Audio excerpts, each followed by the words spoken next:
Right sir. గత కొన్ని రోజులుగా పరిణామాలు చూస్తుంటే క్యాన్సర్ హాస్పిటల్ అదేదో ట్రస్ట్ పేరుతో బాలయ్య బాబు పిలిస్తే మన రేవంత్ రెడ్డి గారు వెళ్ళి రాబోయే 5 ఏళ్ల తర్వాత కూడా నేను వచ్చి పాల్గొంటా, ఇదే ట్రస్ట్ను మళ్ళా మద్దతు ఇస్తా అని చెప్పిండు. ఆ టైంలో ముఖ్యమంత్రి అంటే చంద్రబాబు నాకు గురువు కాదు సహచరుడు అని చెప్పి మాట్లాడిన మాటలు విన్నాం.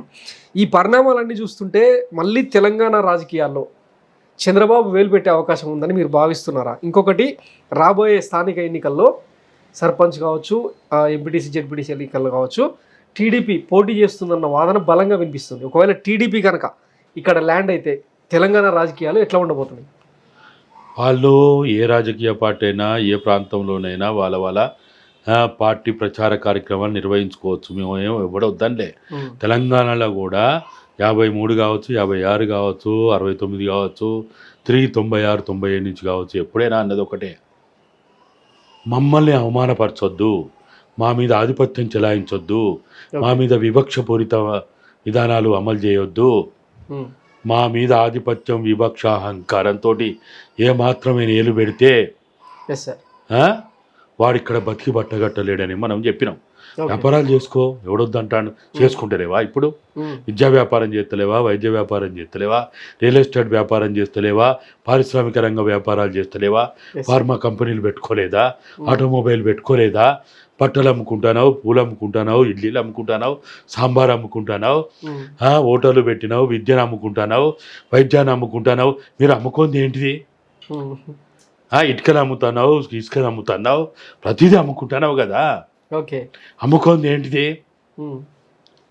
నువ్వు వ్యాపారమే చేయదలుచుకుంటే వ్యాపారం చేయి, రాజకీయం చేయదలుచుకుంటే రాజకీయం చేయి. కానీ నీ అహంకారంతో నువ్వు మా మీద పెత్తనం చేస్తావు అంటే మాత్రం ఇక్కడ బతికి బట్టగట్టలేడు. అరే నిజామే ఇక్కడ బతికి బట్టగట్టలేదు. నువ్వెవడివే అసలు? బ్రిటిష్ వాడే 13 సార్లు దండయాత్ర చేస్తే వాడు ఇక్కడ కాలు పెట్టలేకపోయిండు, పాలన చేయలేకపోయిండు. ఏదో కంటోన్మెంట్ పెట్టుకు ఆనందంగా దొడ్డిదారులు ఏదో పాలన చేసిండు, కానీ ఏం చేయగలిగిండు? ఓకే. కాబట్టి తెలంగాణ గడ్డ మామూలు గడ్డ కాదు ఇది. ఒక్క చంద్రబాబు కాదు, 1000 మంది చంద్రబాబులు పుట్టుకొచ్చినా తెలంగాణలో తెలంగాణ వాదాన్ని, నినాదాన్ని, తెలంగాణ సెంటిమెంట్ని, ఆత్మగౌరవాన్ని ఎవ్వడేం చేయలేడు. అనేక మంది ప్రయత్నాలు చేశాడు. చివరికి పెప్పర్ స్ప్రేలు ఉపయోగించి కూడా పార్లమెంటులో తెలంగాణ రాకుండా చేసిన దిక్కుమాలిన వాళ్ళు మీరేం చేస్తారా? ఇదే అసెంబ్లీలో యనమల రామకృష్ణుడు, ప్రతిభాభారతి గారు తెలంగాణ పదాన్ని ఉత్తరించడానికి వీల్లేదని హుకుం జారీ చేసిండ్రు. ఏమైంది? ఇలా వాళ్ళు ఎక్కడున్నారు, మనం ఎక్కడున్నాం? తెలంగాణ గొప్పతనం అది. తెలంగాణ వ్యక్తుల మీద, పార్టీల మీద, జెండాల మీద ఆధారపడి లేదు.